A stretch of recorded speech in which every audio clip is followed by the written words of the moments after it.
भगवत गीता का दूसरा अध्याय प्रारंभ। कृष्ण कन्हैया से कहे, युगल जोड़कर पार्थ, देखा दोनों सेन का जब रण में पुरुषार्थ। जब रण में पुरुषार्थ सेन दोनों दिखलाने आए, किनका क्या क्या नाम है, किनके साथ दिखाए।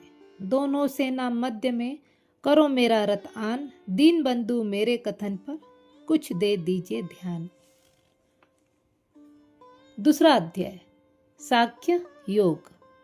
संजय धृष्टराज से कहने लगे, हे राजन, अश्रुओं से पूर्ण रुद्न करते हुए और व्याकुलता को प्राप्त अर्जुन से श्री कृष्ण भगवान बोलते भय, हे अर्जुन, ऐसे युद्ध की ठोर पर तुम्हें यह दुख कहाँ से व्याप्त हुआ।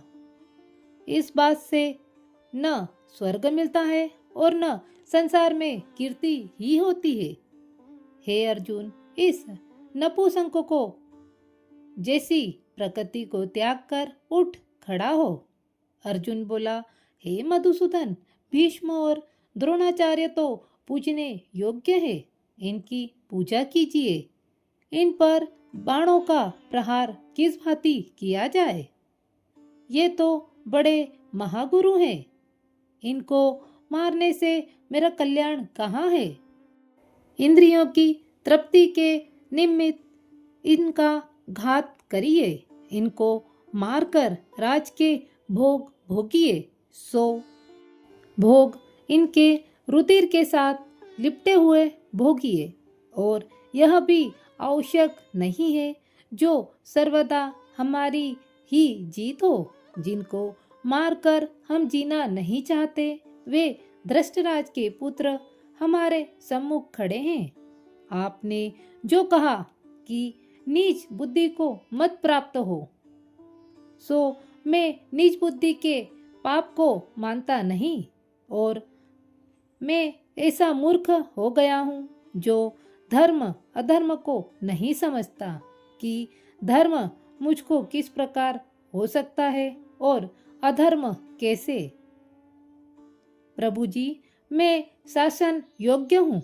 मनसा वाचा और कर्मणा तुम्हारी शरण में आया हूँ, जिससे मेरा कल्याण हो।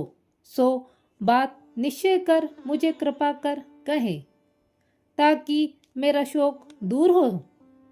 हे प्रभु, जो शत्रुओं को मारकर निष्कंटक सारी भूमि का राज्य पाऊं और देवलोक जो स्वर्ग है उसकी भी राज्य सामग्री पाऊं, तो भी इनको मारकर मेरा शोक नहीं जाएगा।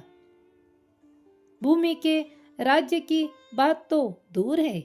संजय बोले, हे राजन, यह बात केशव जी को अर्जुन कहता है।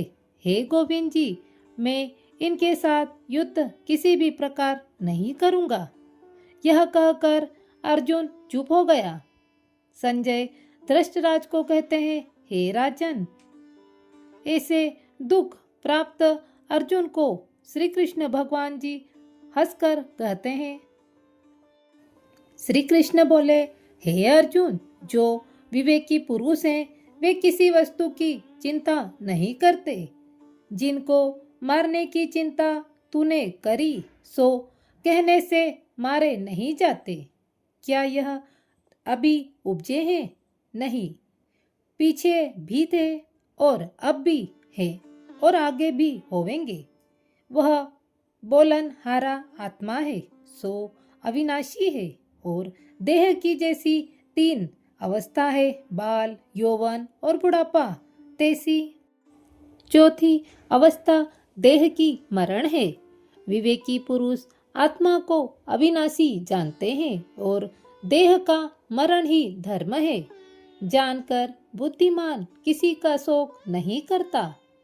हे कुंती नंदन अर्जुन, तुमको इंद्रियों का ज्ञान प्राप्त हुआ, सो यह ज्ञान सुख दुख और शीत उष्ण का दाता है। इनसे सुख दुख प्राप्त भी होता है और मिट भी जाता है। यह तो होने वाला ही है। हे अर्जुन, तू इनको सहार कर। हे श्रेष्ठ अर्जुन, जिनको इंद्रियों के सुख और दुख अपनी निश्चलता से चलायमान न कर सके, उन्हीं पुरुषों ने अमृत पान किया है, वे ही पुरुष अमर हुए हैं। हे अर्जुन, यह तो समस्त देह में आत्मा व्यापी है, इसको तो अविनाशी जान। यह किसी के कहने से मारा नहीं जाता। शरीर उपजते भी हैं और विनाश भी होते हैं। आत्मा नित्य है और अमर है, फिर कैसा निराहार है, कुछ पाता कुछ खाता पीता नहीं और आत्मा की मर्यादा भी नहीं। युद्ध करके कोई कहे कि अमुक को मैंने मारा है या अमुक ने मुझे मारा है, सो वह दोनों कुछ नहीं समझते। न ही मरा और न किसी ने मारा है। आत्मा कैसा है? कभी जन्मता नहीं और मरता भी नहीं, यह भी नहीं सो कभी होता कभी नहीं भी होता है। और आत्मा सर्वथा अजर है, जन्म मरण से रहित, नित्य अविनाशी है, शाश्वत है, पुरातन है और किसी के कहे से मारा भी नहीं जाता। शरीर मरते जन्मते हैं, जिनका मरना ही धर्म है, परंतु मरना आत्मा का धर्म नहीं। हे अर्जुन, जिन्होंने ऐसा अविनाशी आत्मा को नहीं पहचाना, वही पुरुष कहते हैं कि किसी को हमने मारा है या अमुक ने हमें मारा। देह और आत्मा का संयोग अर्थात इकट्ठा होना किस भांति है? सुन, जैसे पुराना वस्त्र उतारा और नया पहन लिया, इसी भांति आत्मा पुरातन देह छोड़कर नया देह धारण कर लेता है। फिर आत्मा कैसी है? शस्त्रों से काटा नहीं जाता, अग्नि से जलाया नहीं जा सकता और जल में डूबता भी नहीं, पवन से सूखता नहीं। आत्मा छेदने काटने से रहित, जलने डूबने और सूखने से रहित है, अविनाशी है, सर्वव्यापी है, सर्व देहों में भरपूर भी है। इसी से निश्चय कहा जाता है कि सनातन पुरातन है। फिर कैसा है? आत्मा अव्यय है, किसी ने देखा भी नहीं है, अचित्य है, चित्त है नहीं और अकर्ता है, कुछ काम काज भी नहीं करता। हे अर्जुन, जिन्होंने ऐसी आत्मा को पहचाना है, सो किसकी चिंता करे? आत्मा तो ऐसा है जैसा मैंने तुमसे कहा है। हे माँ बहाओ, जो आत्मा को ऐसा नहीं जानते तो भी किसी बात की चिंता नहीं करनी चाहिए। जो जन्मा है सो निश्चय कर वह मरेगा, जो मरे हैं उनका निश्चय कर जन्म है। इसी भांति समझकर चिंता नहीं करनी चाहिए। अब और सुन, इन सभी भूत प्राणियों शरीरधारियों का आदि अंत जाना जाता है कि कहाँ से आए कहाँ जाएंगे, बीच से ही वे दिखने लगे हैं। जब शरीर को छोड़ते हैं तब वह नहीं जानते कि कहाँ गए।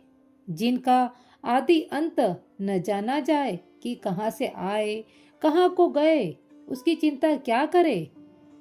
अब और भी सुनो, इस बोलने हारे आत्मा को देखना चाहे सो आश्चर्ययुक्त होकर देखता और सुनता, फिर आश्चर्य से है। आश्चर्य क्या है? जिसका कुछ निर्णय न किया जाए कि यह क्या है। यह बात आत्मा की निश्चित कर जानिए कि यह अविनाशी है। इसलिए हे अर्जुन, किसी भूत प्राणी की चिंता न कर। तू क्षत्रिय है, युद्ध करना तेरा धर्म है, तू अपने धर्म से मत गिर। ऐसा युद्ध विषय कल्याण क्षत्रियों को दुर्लभ है। यह सभी योद्धा अपनी इच्छा से आए हैं। स्वर्ग द्वार इनके लिए खुले पड़े हैं। हे अर्जुन, इस युद्ध मार्ग के सुख से ही स्वर्ग प्राप्त होवेगा। जो तू यह धर्म संग्राम न करेगा तो तेरी धर्म और कीर्ति भी चली जाएगी। धर्म और कीर्ति को छोड़कर पाप प्राप्त होवेगा। जो लोग तेरी कीर्ति करते हैं वे ही तेरी निंदा भी करेंगे कि अर्जुन बलहीन है। लोगों में जिसकी निंदा हो उसके जीवन से मरण भला है। जो योद्धा तेरे से डरते हैं और महारथी योद्धा मानते हैं वो ही योद्धा कहेंगे अर्जुन बलहीन है और बुरे वचन कहेंगे, तेरे पराक्रम की निंदा करेंगे। यह सुनकर तुझे बड़ा दुख होगा। यदि तू युद्ध में शरीर छोड़ेगा तो स्वर्ग में जाएगा, जीतेगा तो भी भूमि के राज्य का सुख प्राप्त होगा। इसलिए हे अर्जुन, तू उठ खड़ा हो, युद्ध का निश्चय कर, सुख दुख को समान जानकर युद्ध कर, तुझे पाप नहीं लगेगा। हे अर्जुन, तुझको क्या यह सांख्य शास्त्र का मत बताया है? अब बुद्धि योग सुन, जिसके सुनने समझने से यह तेरे जन्म मरण के बंधन को काट डालेगा और मुक्ति पावेगा। अब प्रथम तू मेरी बात सुन। मैं अपने भक्तों के साथ कैसा हूँ? जो मेरे भक्त मेरी पूजा भक्ति स्मरण भूल कर भी करते हैं, तिसका पाप कुछ नहीं है। मैं क्यों कर मानूं? जो मेरा भक्त है, मेरे प्रेम में मग्न हुआ है, जिसकी सूद नहीं है, तिसकी साखी सुन। जो राम अवतार में भिलने की गति हुई कि प्रेम के साथ झूठे बेर भक्षण किए हैं। हे अर्जुन, मेरी गति देखने में थोड़ी है। एक तुलसी दल और पुष्पमाला मुझे समर्पण करे और एक बार नमस्कार करे, एक बार मेरा नाम लेवे। देखने को थोड़ा है पर इसका फल बहुत बड़ा है। क्या फल है? सुन। जन्म मरण के दुख को काटकर मेरे अविनाशी पद में लीन होता है। यह तो भक्तों के साथ मेरी प्रीति है सो कही है और भक्ति का फल भी कहा है। अब मेरी जैसी मेरे साथ भक्तों की बुद्धि है सो सुन। मेरे जिन भक्तों की केवल मेरे चरण कमलों की सेवा के साथ प्रीति है, वे प्रभु बिना किसी दूसरे को नहीं मानते। मेरे नाम बिना कुछ मुख से कहते भी नहीं, न सुनते हैं। उनका दृढ़ निश्चय है। जिनका निश्चय मेरे साथ नहीं, उनकी बात सुन। हे अर्जुन, उनकी मति अनेक और भरमति रहती है। जिस और किसी ने मति लगाई उसी और लगी। जिनका निश्चय मेरे साथ नहीं, मीठी मीठी वाणी से श्लोक पढ़ पढ़ लोगों को सुनाते हैं, देवताओं की भक्ति का उपदेश करते हैं, वे अंधे मूर्ख अपने को पंडित कहलाते हैं। हे अर्जुन, वेद के विवाद से आप भी मोहे हुए हैं और लोगों को भी मोहित करते हैं। वे कैसे हैं? इंद्रियों के भोगों जिनकी कामना है, उन्होंने स्वर्ग को ही परम पद समझ रखा है और वह ऐसे कर्म करते हैं जिनके किए से बारंबार संसार में जन्म मरण होवे और जिनके करने से कष्ट बहुत होवे और जिस कर्म का तुच्छ फल होवे, स्वर्ग में गए फिर नीचे गिर पड़े। ऐसे जो बुद्धिहीन है, जिनकी कामना इंद्रियों के भोगों में है और संसार में जिनकी अपनी प्रभुता है, इन बातों से बुद्धि अंधी भई। उनकी बुद्धि का निश्चय मेरे में लगता नहीं। हे अर्जुन, वेद का वृतांत सुन। वेद की बुद्धि भी तीनों गुणों में है। तू इन तीनों गुणों से अतीत है। वह कैसा है? जहाँ न शीत हो, न उष्ण हो, न जन्म मरण हो, ऐसी जो आत्मा सत्य स्वरूप और नित्य है, तू इनके साथ जुड़। आत्मा के सुख व इंद्रियों के भोगों के सुख में बड़ा भेद है। इनका दृष्टांत सुन। जैसे कुआं, तालाब, नदी, इनके विषय में एक ही कार्य हो। जो कुएं पर जाकर यत्न से जल निकाले तब पान कीजिए, पर भली भांति कुएं में स्नान नहीं होता। वस्त्र भी धोए नहीं जाते। और जो कुआं तालाब छोड़ नदी पर आवे, जहाँ पीने का जल नहीं, स्नान करते, वस्त्र धोते हैं, और जब महाप्रलय में जहाँ सातों ही समुद्र एक हो जाते हैं, ऐसे अनंत जल में भली भांति स्नान भी होए, जलपान भी होए, वस्त्र भी धोए। इसी भांति आत्मा ब्रह्मा के साथ जुड़कर अनंत सुख पाता है। इस सुख को मेरे उपासक ब्रह्मा, नारद, तपस्वी सब जानते हैं। जिस कारण हे अर्जुन, ऐसा जो आत्म सुख है, तिसके साथ जुड़। तेरा जो क्षत्रिय धर्म है, सो कर। फल कुछ न मांग। हार जीत एक समान जानकर युद्ध कर। हर्ष शोक से रहित हो। इनका नाम समता योग है। हे अर्जुन, ऐसे युद्ध योग के साथ जुड़कर पाप पुण्य दोनों को काट डाल और बुद्धि योग कर आत्मा के साथ जुड़। इसका नाम कल्याण योग है। ऐसे विवेकी पुरुष हैं, सो फल किसी कर्म का नहीं चाहते। मेरे साथ जुड़ते हैं, फल चाहते हैं, सो नीचमती है। हे अर्जुन, जब तू मेरे साथ बुद्धि को निश्चल करेगा, तब जन्म मरण के बंधन काटकर मेरे अविनाशी पद को प्राप्त होगा। हे अर्जुन, जब मोह के जाल को तेरी बुद्धि तोड़ेगी, तब जितने शास्त्र सुने हैं उनमें भी विरक्त होगा।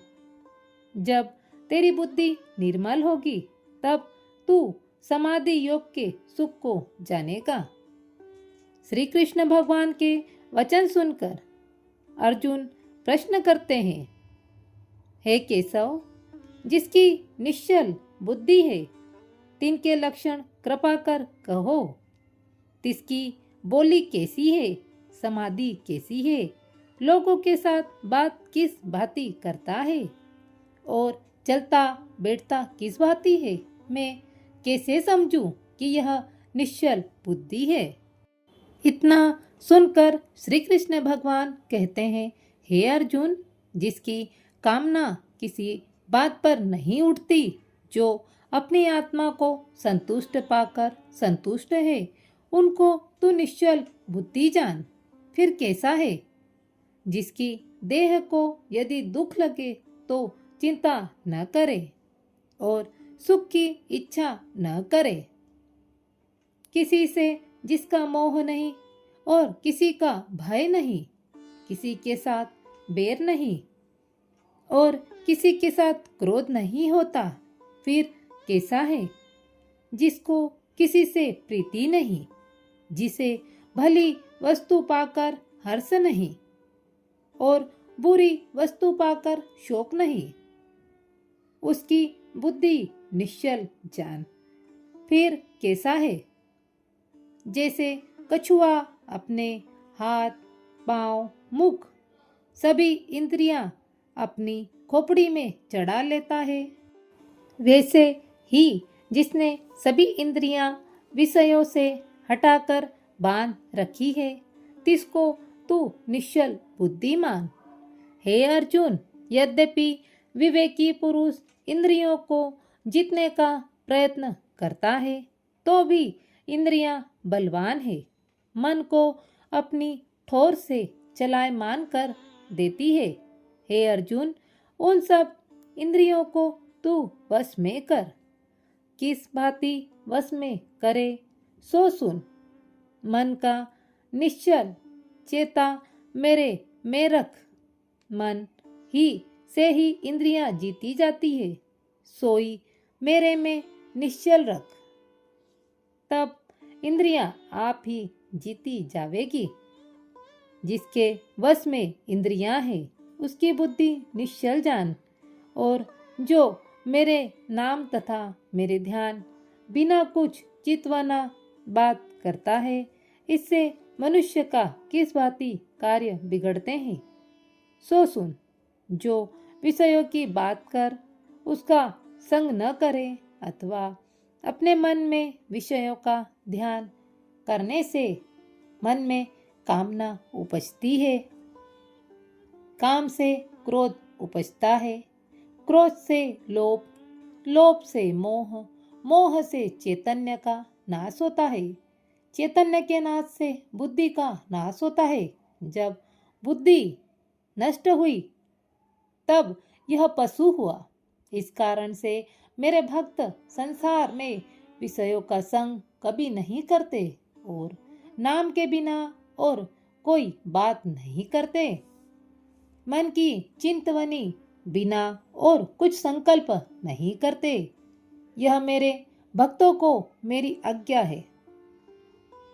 तब हे अर्जुन, मेरे भक्त भोजन छादन का अंगीकार कैसे करे सो सुन। जैसे मेरी आज्ञा है, जो आ मिला तैसे ही भोग लिया।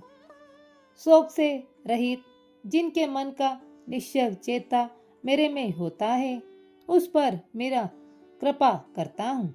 मेरी कृपा से उनके तन और मन के छोटे बड़े जो दुख हैं उनका नाश होता है। जिनका मन अति प्रसन्न होता है, उसकी बुद्धि का निश्चल चेता मेरे में होता है। अब जिनकी नास्तिक बुद्धि है, उनकी बात सुन।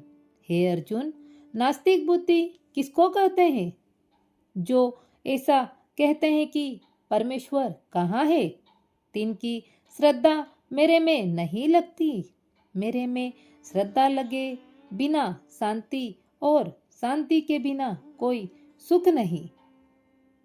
नास्तिक बुद्धि वाला दुखी रहता है।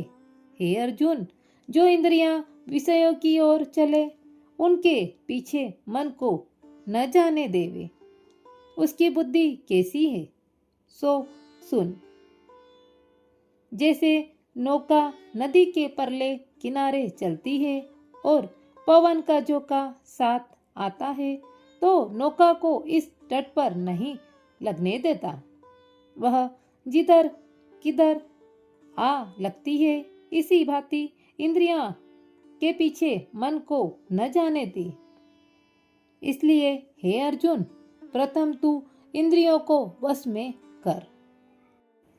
जिन पुरुषों ने इंद्रियां अपने वश में करी, उनकी बुद्धि तैसे ही मेरी भक्ति में पूर्ण और निश्चल चाहिए। तू निश्चल जान। हे अर्जुन, अब और सुन। मेरे स्मरण में जो आनंद है, उसे संसारी पुरुष नहीं जानते हैं। उनके वास्ते मेरा भजन रात है, जिनमें मनुष्य जागते हैं, और संयमी जो मेरे भक्त हैं, सो उस ओर से सो रहे।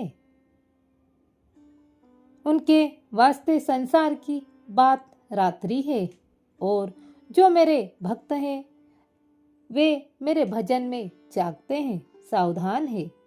मेरा जो पूर्ण भक्त है, उसके लक्षण सुन।